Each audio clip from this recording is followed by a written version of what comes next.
Okay, so I'm going to talk directly into the microphone, so hopefully you'll be able to hear me if you watch these things.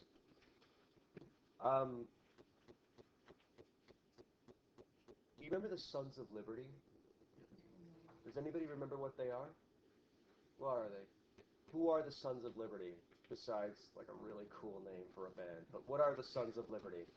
Yeah. A group that was trying to get the colonies to become independent. They were in Boston, I think. Yeah. This was a group that enforced the boycott of British goods. They were the most radical members of this independent, like they wanted independence early. They took it quite personally, this infringement on American rights. They were the muscle of the revolution. Were they common people? Were they elites? What were they? The Sons of Liberty. Not really. That's the thing. They were regular folks trying to mobilize regular common people. Now, remember when I was talking about what are the dangers? What are the dangers of mobilizing people on the promise of if you fight for this cause, you are fighting on behalf of liberty and equality? What is the danger of mobilizing people based on the promise of freedom and equality for all? Yeah? People who don't have land are going to start questioning whether they should get freedom as well, like voting privileges and things like that. Not just land, but what does equality mean? And if I'm fighting for it because you tell me that's what this country is all about, I'm looking around at what I got, and you're asking me to die for equality? All right, well, the war is won, or we're winning. What about me, right? That's what Chapter 6 is all about. Chapter 6 is about if you issue the Declaration of Independence that says we hold these truths to be self-evident, that all men are created equal, well, the very first group of men that are going to come out and say, well, if that's true, then how come poor white men are not allowed to vote? That is the first group that said, what about me? And then you start having other discussions about slavery. If we're about equality, then why are we tolerating slavery? Now, Southerners didn't want to have this conversation because they didn't want to have the conversation.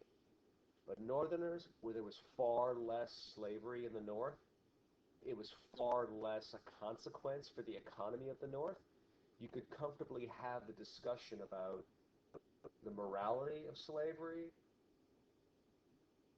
and should we get rid of it. And if you're talking about equality, the answer is yes. Over time, there's questions about women, like the Addams family, that's funny. They discuss this issue amongst themselves as representative of a broader group, right? Well, if you are creating a nation of freedom and equality, then what about the most exploited half of humanity in the history of humankind? Are you going to do anything about that or not? If you write that we're about liberty and equality, people are going to say, what about me? And that's what Chapter 6 is about, where you had a bunch of winners, you had some clear losers, and then for some people, you saw the needle of liberty moving closer and closer to perfection. American history is all about what the Constitution says, forming a more perfect union, which President Obama refers to endlessly in his speeches. The point is not the perfection of today, it's always striving to make things better. And as many problems as this country has today, I defy anyone to prove to me that 50 years ago it was better, or 100 years ago, or 200 years ago. Like, you're never going to win that argument. It just simply is the case. No matter how many problems this country has, a lot has changed for the better in the past 50, the last 10 years. But there's a lot of work left to be done. And it starts from this. It starts from really the independence struggle in this country. So this is just what I was talking about. You talk about the rhetoric, the wording, the language of universal liberty that is combined with the revolutionary struggle. And people are going to demand a lot for their sacrifices. But some win and some lose. So, like who? Well,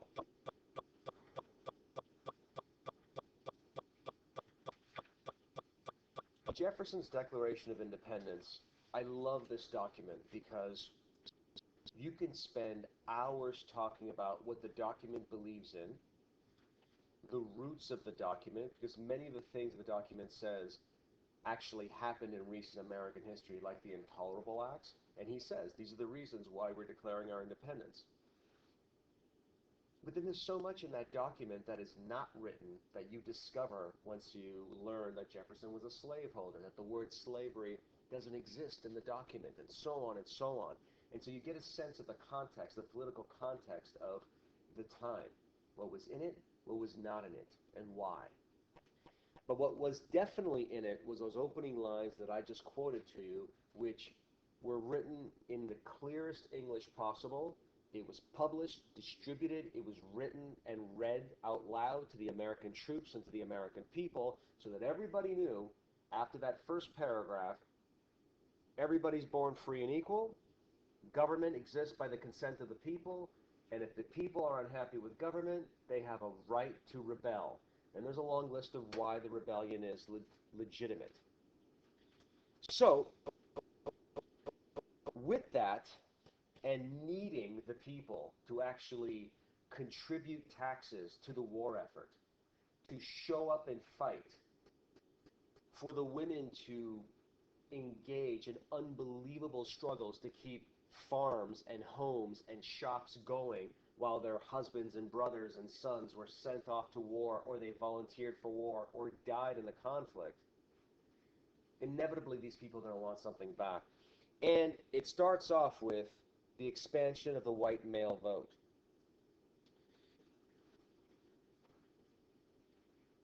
These are the folks that served in the militia, eventually in the Continental Army.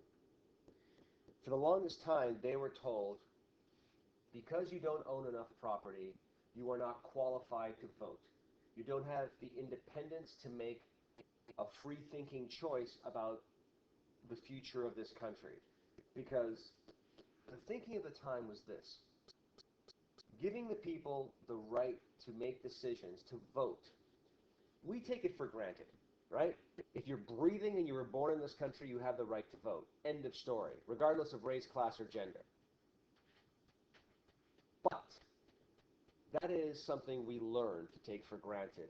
At the beginning, the idea of giving the people the right to vote who didn't have an education, who didn't have the spare time to read newspapers, to read books, to educate themselves on a policy, to give them the same value in a vote as you would to somebody who does have the education and experience to make an informed decision, at the time it was considered irresponsible.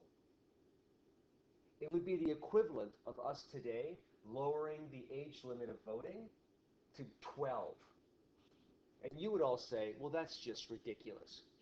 A 12-year-old, they don't know anything about the world, they're under the influence of their parents or their guardians, they're going to make irrational decisions.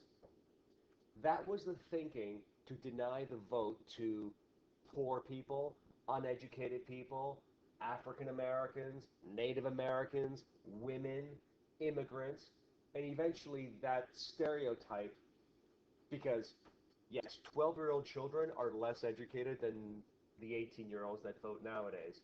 But you can't make that argument about college-educated women who were denied the right to vote until 1920, I believe, right? So,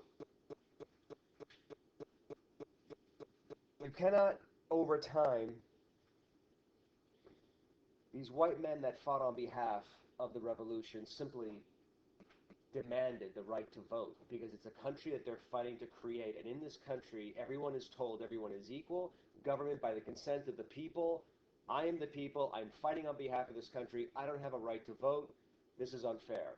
So the result was that upon the Declaration of Independence, the 13 colonies now became the 13 states of the United States of America. And thus they had to draw up a new constitution, declaring what their independent laws were, no longer subject to Britain. And one of the things that these new independent constitutions of each state declared was the lowering of the property qualification, thus allowing virtually all white men to have the right to vote. This was a massive expansion in the right to vote, and had nothing to do with property. It had everything to do with race and gender. So still quite limited, but a massive expansion at the time.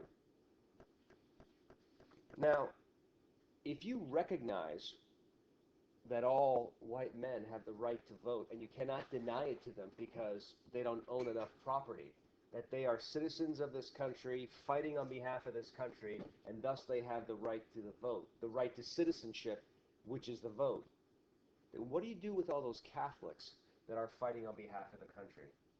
And Jews, and non-Anglican Protestants, Anglican being one of the most popular of the Protestant faiths in the country.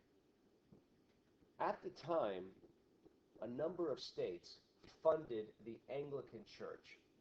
And they didn't say you can't be a Catholic or a Presbyterian or a Baptist, but you are paying a tax for the upkeep of the Anglican Church, which is the official church of the state of Virginia and blah, blah, blah, blah. And then if you want to donate to your own church, Baptist or whatever, that's your business, because we're not punishing people based on their religious belief. The problem is, if you're paying a tax to a church you don't belong to by law, and then you have to dip back into your pocket to fund, let's say, the Catholic Church you belong to, then that is considered a penalty for not being of the official religion of the state of whatever. That's not real religious toleration. That's not real religious equality or real religious freedom. And so in these new state constitutions, that was removed as well. All funding for all churches is eliminated. All churches now survive based on the donations of their parishioners. They're not any help from the state. Now, for Jews and Catholics, things got a little bit better. Catholics were free to worship, as all Protestants were, but Jews and some Catholics were still excluded from office. But this changes rather quickly.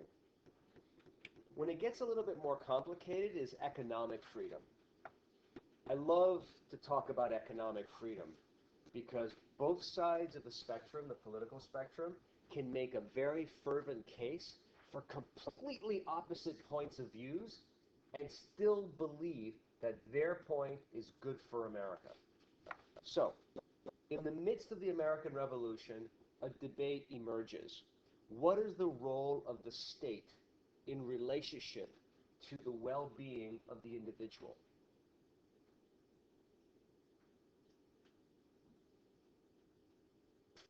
This is where it gets a little complicated, though, right? What is the role of the state when it comes to guaranteeing the well-being of the individual? There are those that argue the best government intervention is the least government intervention. Because the more the government intervenes, the more they pass laws that limit our liberty, the more they collect taxes that takes away our financial liberty, the more they interfere. Okay? That is the conservative viewpoint. Small government, little involvement, best. The more liberal point of view, liberal as in the American usage, is government represents all the people. Some of these people are rich, some of these people are middle class, some of these people are poor. They all pay taxes. Government's job is to redistribute this income so that you don't have desperately poor living next to uber wealthy. You don't take money from the rich. You redistribute taxes so that at least you don't have incredible suffering. And so at the beginning of this country, you had the exact debate which we have been having in this country since its very beginning. What is the role of government? How does government guarantee freedom? To this day, today, you still have the same debate in the Republican Party, the more conservative view of freedom, and the Democratic Party, the more liberal view of freedom. The Republicans argue, just like back then, that the government's only role is to guarantee equality of opportunity. Well, what does that mean? It means free market. Everybody's allowed to participate. Whoever works the hardest, is the most clever, and gets the wealthiest, they win. Everybody has an equal chance to be rich, equality of opportunity. And the government should not interfere and tip the scales for one group or another. You follow me so far? Little government involvement, except to guarantee equality of opportunity. But even during the American Revolution, more liberal interpreters of the role of the government said, that's wonderful, but we're in a time of war, and the price of bread has gone up 300% because it's wartime, and people can't eat. I'm making up that number, but the price of food went through the roof. And shouldn't we, the government of the people, do something to make sure poor people don't starve? So what is the role of government to guarantee freedom? The conservative view is an equal playing field. The liberal view is an equality of condition. Redistribute taxes so at least the desperately poor are not starving and dying. They still have to work, obviously, but they shouldn't starve no matter how hard they work. It's the same debate we're having nowadays. How was it resolved in the American Revolution? The definition of economic freedom? The conservatives won out. All price controls were, well, canceled, eliminated. They never got off the ground. Now, who lost? Well, the loyalists. What oftentimes gets left out of the story about the American Revolution is the people in America who, after the Declaration of Independence, said, that's not for me. I'm perfectly happy still being a member of the British Empire and loyal to the King of Britain. And in fact, I'm going to take up arms to defend my colony's position within the British Empire and kill these patriots and these soldiers of George Washington. And so what is often left out of this story about the American Revolution is that it was pretty much a civil war, Americans versus Americans, those that wanted independence and those that wanted to stay exactly the way they were. They're called loyalists, loyal to the British Empire. What happened to them? And who were they, actually? Many of them had ties to Britain. They worked for the British Empire as civil servants, or they worked for the governor's office. Maybe they were members of the Anglican Church, the official church of Britain, etc., etc. Maybe they benefited because of the trade within the British Empire, and so on and so forth. Or they were backcountry farmers, completely isolated from all that talk about liberty and revolution and natural rights, which were fermenting or percolating in Boston and New York and Richmond, Virginia, and so on and so forth. And they just wanted to be left alone. Didn't want to have to pay extra taxes, didn't want to have to go to war. They just wanted to farm, sell in the market, go home, end of story. No complication. Now, at the end of the war, now during the war, loyalists were treated quite badly. Lands were seized, they were punished, they were forced out of the country into exile. At the end of the war, the British told the Americans, we will recognize American independence, but we have some conditions. One of them is all those loyalists that left the country or fought on our side, they should be free to come back, get their land back, full rights restored, forgive and forget.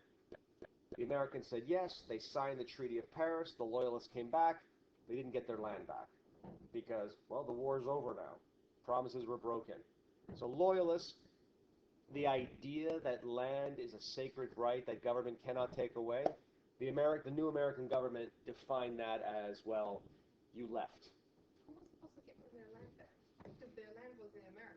Right, but if it was seized by patriots, by those that fought on the American side, once these loyalists were kicked out or fled their land, the idea was when these loyalists came back, they said, well, that's my land. The person who's been living there for the past 5 years, he's got to go.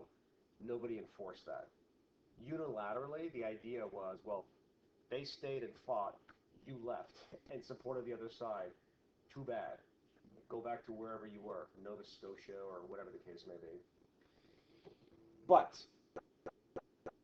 more to the point is, I think, the plight of Native Americans. In 1763, when the British had conquered the French Empire, they wanted to keep peace on the border between their new border with, they wanted to keep peace between their American colonies and the Native Americans on the western frontier across the Appalachian Mountains. The problem was the Americans wanted to keep pushing west, and so they felt that the British attempt at limiting westward expansion was a denial of their rights. Because why did the Americans want to move west? Land. Why did they want land? Land equaled the vote.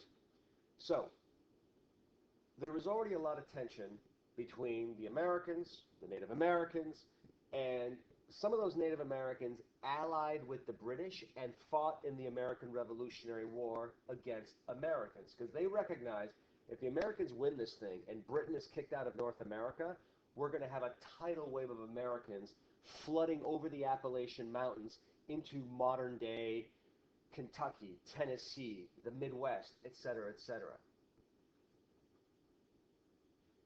Some Native Americans fought on the American side, on the promise of land will be respected and so on and so forth. It didn't matter. They all got screwed. The number one reason Americans came to this country was land, and nobody was going to stand in the way. And once the British were eliminated as an obstacle, the flood of Americans west over the Appalachian Mountains to the Mississippi River, over the Mississippi River, all the way to the Pacific, was unstoppable. All the treaties in the world and all the good intentions meant nothing in the face of the American demand for land. And this was just one of the first experiences of Native Americans being told one thing and then being completely lied to once the war or the struggle is over. And it gets worse, much worse. So now we get to the issue of slavery. All this talk about liberty and equality, so then let's talk about slavery. Now, slavery is interesting because white slaveholders were perfectly comfortable discussing slavery from the perspective of the British are trying to enslave me by taking away my rights. And somebody could respond to them and say, but you've already enslaved people, so what are you complaining about? They didn't see it that way. All they saw was slavery is property, not people. And when we talk about slavery, we're talking about denial of rights. And there are rights that white people have, and slaves don't have them. And the British are taking them away. And that's why we're fighting the British. That was the rhetoric of the time. During the Revolutionary War, more and more people, especially in the North, looked at slavery purely as the enslavement of black Africans in America, and how is that compatible with the Declaration of Independence and Equality. And they started facing up to the obstacles to abolition, to the abolition of slavery, and saying more and more, this doesn't matter. There were slaves in every colony.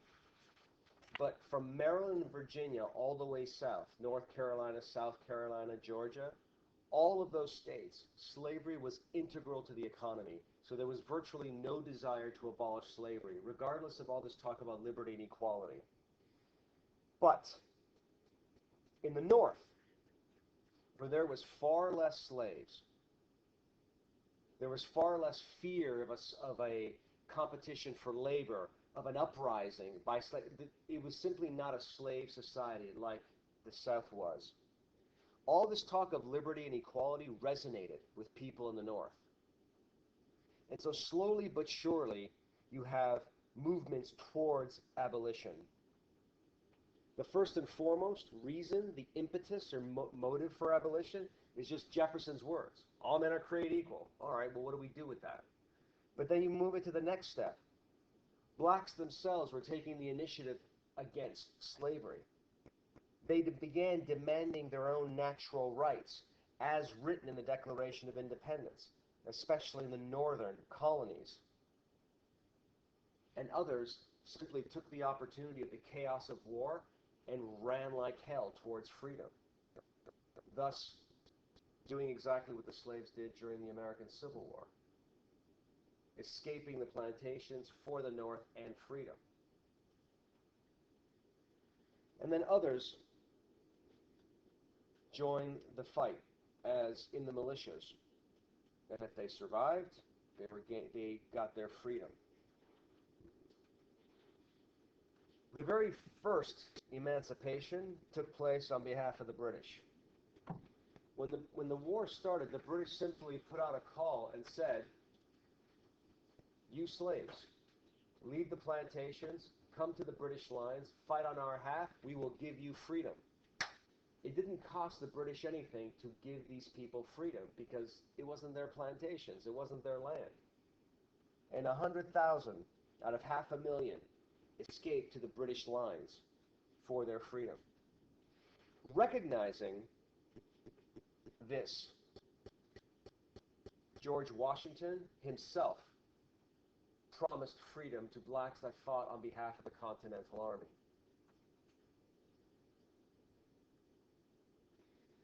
But the war also did a lot to abolish slavery. Colonies in the north, like Virginia and Maryland, the tobacco plantations had exhausted the land. And so you didn't have need for as many slaves as at the beginning of these colonies' histories. Moreover, a lot of the war was fought there, which destroyed plantations. But most importantly, in the North, when these new state constitutions were drawn up, not only was the vote for white men expanded, not only was religious freedom legislated, what you had was written into the Constitution the gradual abolition of slavery. Meaning, not from this day forward, all slaves in New York shall be freed. No.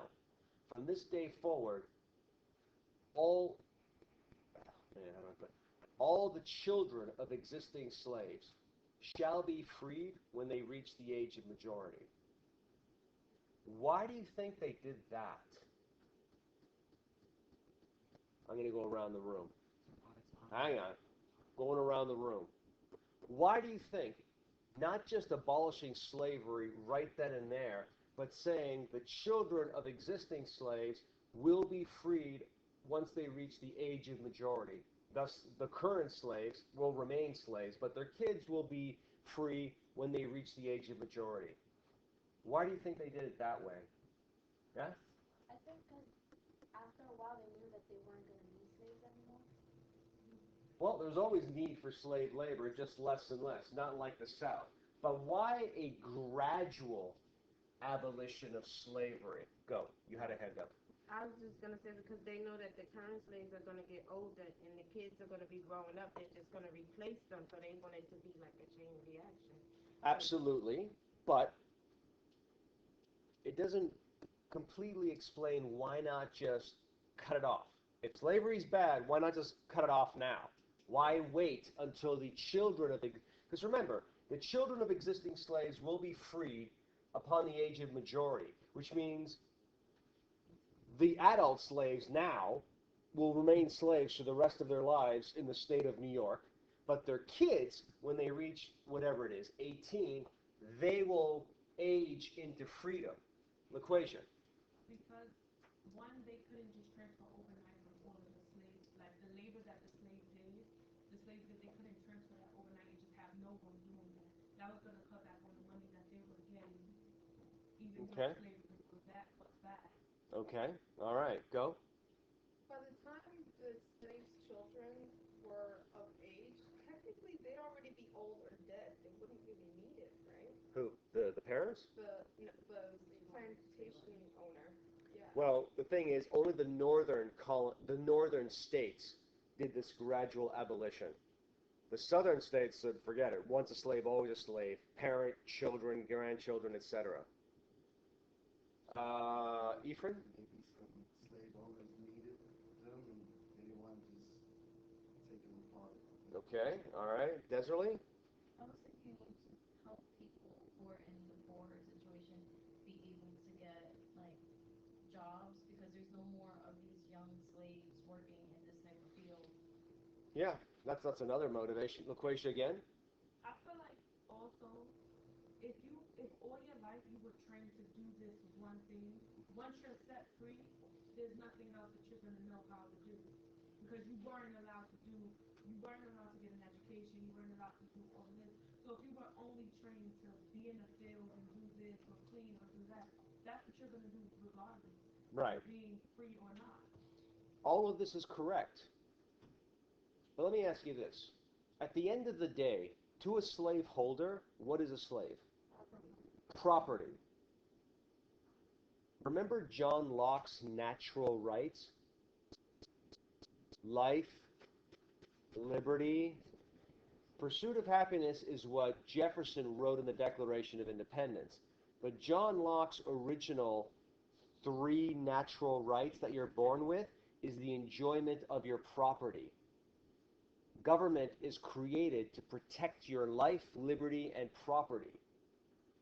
America has always been very skittish about government taking over your property, your home, your whatever. Like, for instance, when governments in this country have always been very skittish about taking over land and taking it away from owners to, like, build stuff for corporations. Even today, they're always happy taking it away from, Native Americans. But in terms of regular property holders, it's like extreme situations where they do that. It all comes down to this. Essentially, what all of you said is true. The American government has always been based on the idea that it must protect natural rights, one of them being your property. So they manage the balance between the moral obligation to abolish slaves, but also the legal obligation to protect people's property. And so they said, we're abolishing slavery, but you get to have the use of your current slaves for the rest of their life, but not their kids when they grow up to adulthood. At that point, you have been given 10, 15, 20 years to transition to a non-slave economy. If you can't do it, tough on you. We've given you the opportunity. We've protected your property rights as much as possible and balanced our moral obligations. Now, obviously, in the South, that was completely different. They didn't even want to talk about abolition ever. And we'll talk about that in a little while. All right. Now, women. Women were all over the American Revolution. Some of them disguised themselves and fought in the army. Some were on the front lines as nurses, distributing food, caring for the soldiers. Some acted as spies. And in fact, there is a new series on AMC, I think it's AMC, called Turn, which is about the first American spy ring against the British. And there's a bunch of men and women there all acting like spies. I haven't watched it yet. I've DVR'd the whole season, but, I've been busy. Most women that were left at home on the home front were struggling with the high cost of food in supporting the war effort. They were struggling with running farms, shops, raising their families in the absence of their male partners, husbands, etc. And many of them engaged in home manufacturing to make up for the interference in trade with the British. So, like always in history, the invisibility of women on the front lines hides their deep contributions to the victory of the war effort. It's only in the modern times, like the 20th century, where you really see in the era of total war, where an entire society is mobilized and women are drafted into the factories, that people see, wow, we could not have won this without mobilizing women. But this idea it's been common throughout history. But in the American Revolution, there was no such thing as a woman who just said, yeah, whatever, the war's for other people. No, if you were on the patriot side, you were contributing fully and suffering accordingly. As such, there was some talk about liberty that came up, and freedom, and equality. And with that, let me stop talking and take a breath, and let us talk about John and Abigail Adams for a moment. Let me take you to that. John and Abigail Adams. Not the most attractive people, I grant you. But John Adams, revolutionary founding father, defended the British after the Boston Massacre because he believed in America, we are a country, not a country yet, but we are a society of laws. Everybody gets treated equally, regardless of how we feel about them. They get their day in court.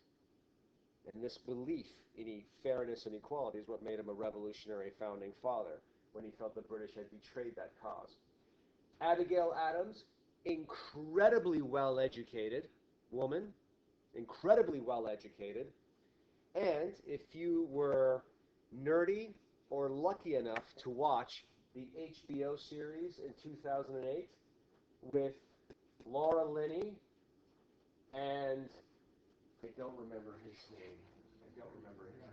It'll come to me.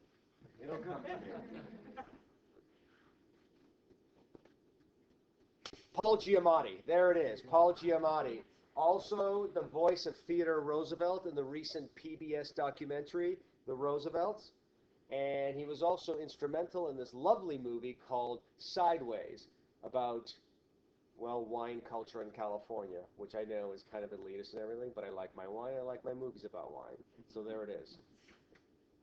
Oh, he was also in the most recent Spider-Man movie as the rhinoceros. Ah, that's it. I knew that would click in. But, so, let me give you the context of these letters. They are exchanged between John and Abigail between March and May of 1776. And you know independence is declared in July 4th, 1776. So John is in the midst of discussions with his compatriots. Are we going to declare independence? We've already had this battle at Lexington and Concord. The king is not going to bend. Do we declare independence? Tom Paine published this book. Everyone's talking. Everyone's talking. The movement towards independence is slow but steady. And that's when Abigail writes to him. And what does she basically say? She wants freedom for women. Freedom for women, right? I love that. But let's go through this letter. Her first letter to him. Go to that second paragraph. And if you don't have the document, shame on you. Always bring the document to class, whether it's on your phone, your iPad, your laptop, or in paper. But let's look at that second paragraph. Who wants to read it? Cynthia?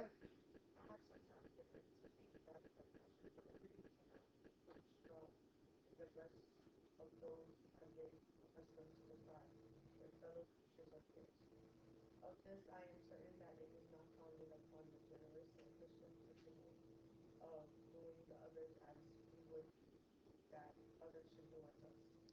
Who's she talking about? Yeah? I think she's talking about like a wife and a husband. No, hang on a second. Who is referred to, what state is referred to, or colony, in the first paragraph? All right, so now read that first sentence of the second paragraph again. When she says, I have sometimes been ready to think that the passion for liberty cannot be equally strong in the breasts of those who have been accustomed to deprive their fellow creatures of theirs. Who is she referring to? Slaveholders, right? John Adams is in Philadelphia now with representatives from South Carolina, North Carolina, Virginia, Maryland, Delaware, Georgia, all slaveholding colonies talking about independence and liberty, right? John Adams had a hand in the Declaration of Independence along with Benjamin Franklin. the writing of it. Jefferson did the most writing, but they did some heavy editing. Here's Abigail Adams saying, you guys are all down there talking about liberty, but you're talking about liberty and equality with a bunch of slaveholders. Are you having that conversation? Like, think about that, right? This is what I mean by the level of education and confidence she had. And she herself, from the very beginning, all right, third paragraph. Who wants to read that one out to me? Go. But I long to hear that you have declared an independency and sorry. Did you lose it on your thing? No, I got it. Sorry. And by the way, in the new code of laws, which I suppose it will be necessary for you to make, I desire you will remember the ladies and be more generous and favorable to them than your ancestors. Go to the next one. Read that as well. Do not put such unlimited power into the hands of the husband. And one more sentence. Remember, all men will be tyrants if they could. Oh, that's okay. That's okay. Thank you. Right from the very beginning, she says, you're talking about liberty and equality, and no one's talking about slavery. That's interesting. And by the way, since we're talking about liberty and equality, what about us? Right?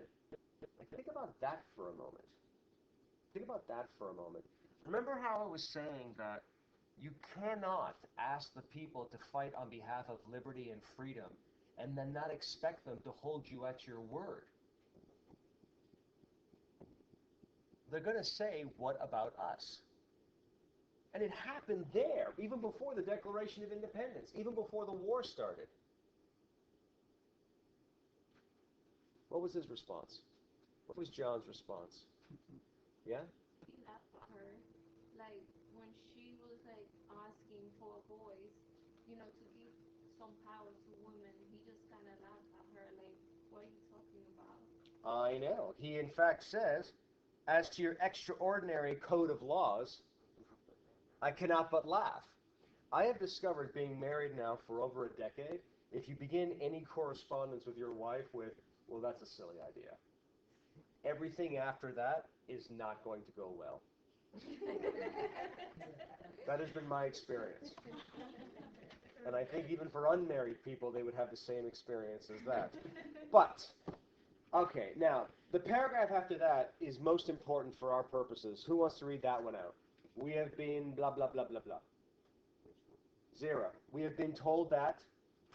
We have been told that our struggle has loosened the bonds of government everywhere, that children and apprentices were disobedient, that schools and colleges were grown turbulent, that Indians slighted their guardians, and Negroes grew insolent to their masters. So, what is he basically saying in that paragraph? What is he saying? What's that? Because of? Yeah. Because we started this whole thing about revolution and equality, everybody's asking for it. But does he respect everybody's right to equality? Of course not. Because especially in that paragraph, he's making it very clear some people have a place in society which is to follow. And it's interesting that to follow, second tier, he is including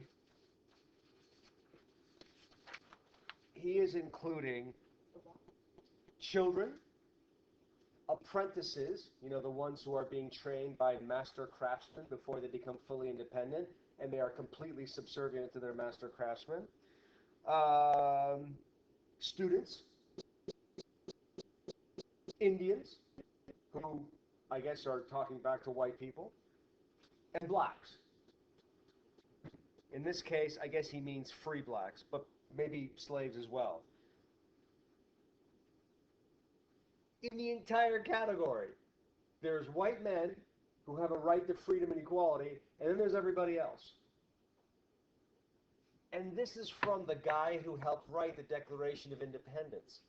So what I'm saying is, what a hypocrite, let's throw out history, but I'm saying the context of the time was so limited from the guy who helped write the Declaration of Independence that the fact that they came up with such a universal sounding language is a miracle. It's a miracle. But the other part of it that I want to bring to your attention is that sometimes people say, listen, Thomas Jefferson, when he said that all men are created equal, he really meant in general it would be nice, everybody, men, women, black, white, rich, poor, were equal, right? And that's, and that's basically what everybody expected at the time. My point is, that's not true. That's not true. There were blacks at the time that were saying, well, these natural rights don't say just white people, so why can't we have them? And John Adams' own wife was saying, well, you're writing up the laws now. Give women something. So even at the time, the idea of liberty and equality in America was an open concept to be contested and fought over. And not just, yeah, okay, white people, white men. Right from the very beginning. Now, just to put the real cap, how does John respond? No, how does Abigail respond to her husband's rather dismissive response? That's an understatement. Yes. But what else? Keep going, Kayla. For whereas you are proclaiming peace and goodwill to men and disciplining all nations, you insist upon retaining an absolute power over wives. This is essentially saying you're a hypocrite. Whilst you are proclaiming peace and goodwill to men, emancipating all nations, because you did say, we hold these truths to be self-evident that all men, not American men, all men are created equal, and thus all people should struggle for their freedom. You're still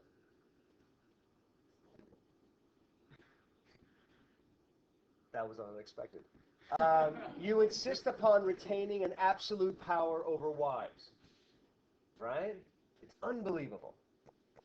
Now, let me just end this. You must remember that arbitrary power is like most other things, which are very hard, very liable to be broken. Essentially, there's another way of saying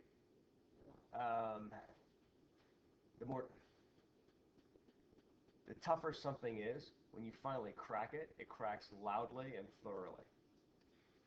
And notwithstanding all your wise laws and maxims, we have it in our power not only to free ourselves, but to subdue our masters and without violence throw both your natural and legal authority at our feet.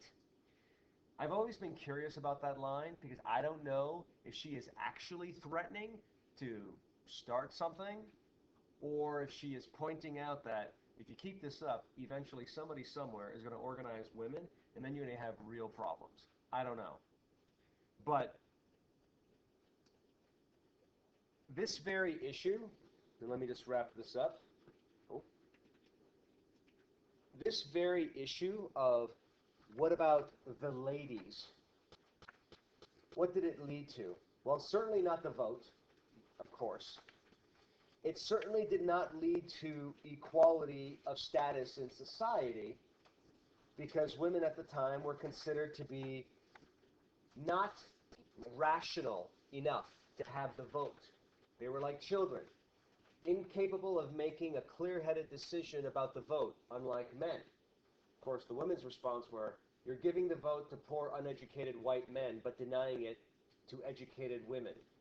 I don't understand. How does that work? Well, you're a woman.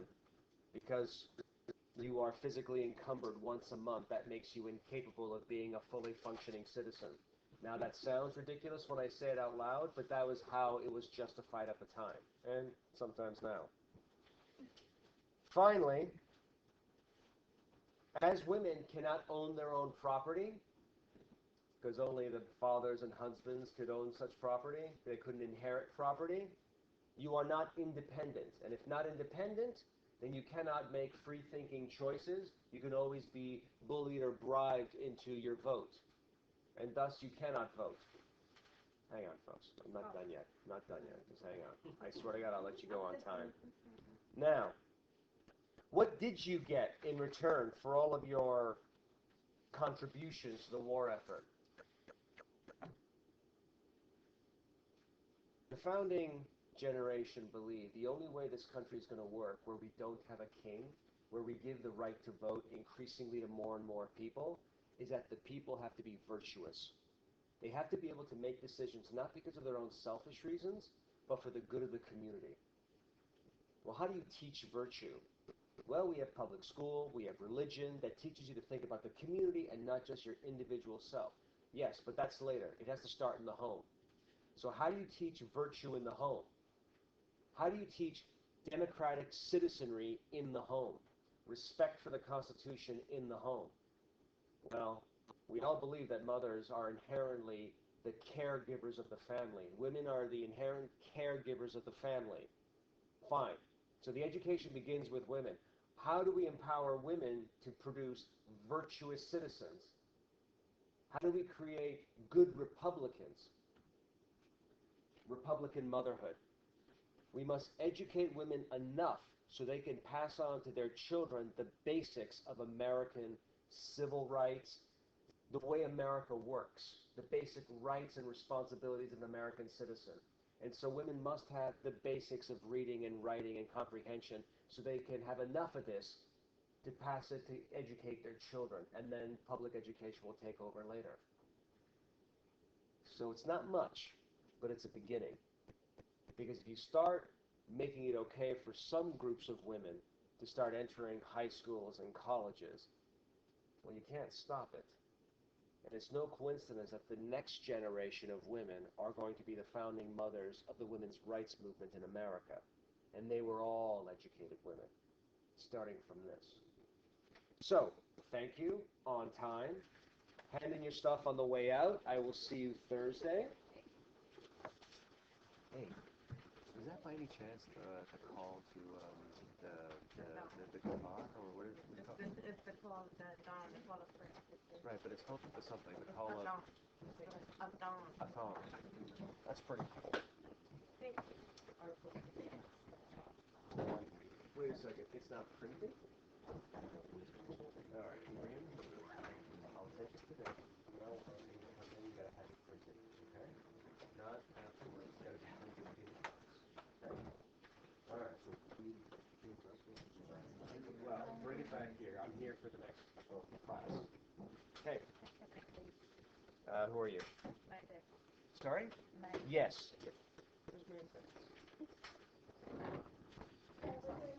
Good night.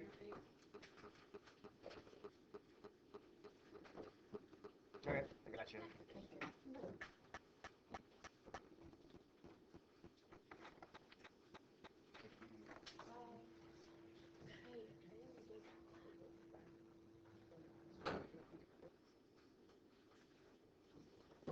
Henry, are you? No, he's not. You're Cynthia, right?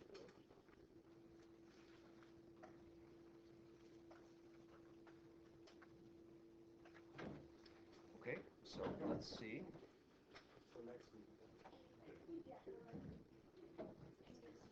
This is the Declaration of Independence? Well, I have you down as having done it. So I wonder if maybe it got stuck to somebody else's assignment when I was handing it out. But I did give you credit for the Declaration of Independence. Okay. So I'll ask next class if maybe it got stuck to somebody else's assignment and get it to you. Here you go, Henry. Yeah.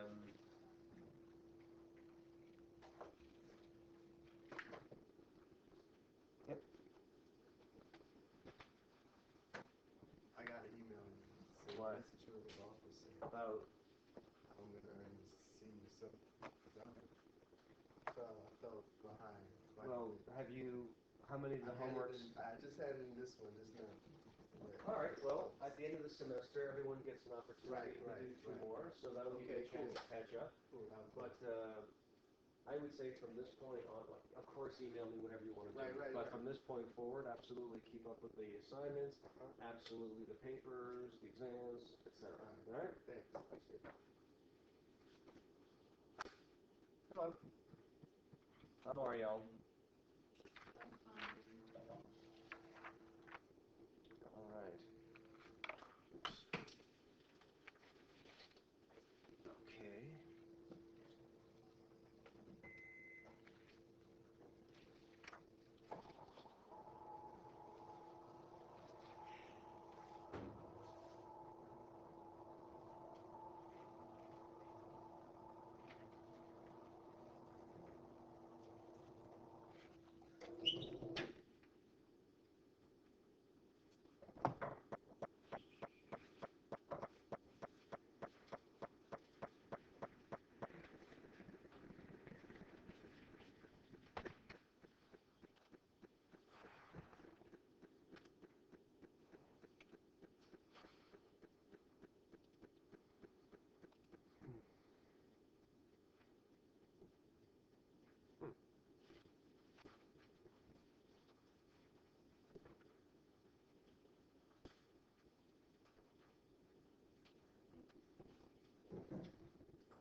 Sweet Jesus. Look at that.